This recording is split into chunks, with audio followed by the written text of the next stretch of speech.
koks tai yra ryšys tarp nėštumo ir, sakysim, koloproktologijos? Na, labai dažnai, kai moteris laukiasi ar ne, paūmėja arba pradeda vystytis hemorojiniai mazgai.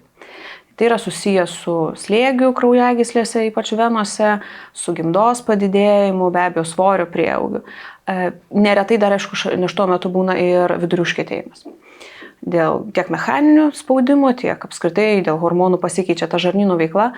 Tai moteris neretai tiek prieš nėštumą, norėdamas profilaktiškai pasitikrinti ateina, tiek jau nėštumo metu ateina, nes įvyksta išangiai pablogėja situacija, atsiranda hemorojiniai mazgai, ar tai trombozė kokia nutinka.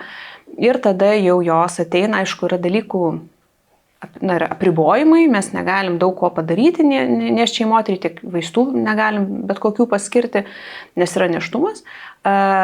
Tačiau taip, tos problemos gali išangės srity paūmėti būtent nėštumo metu.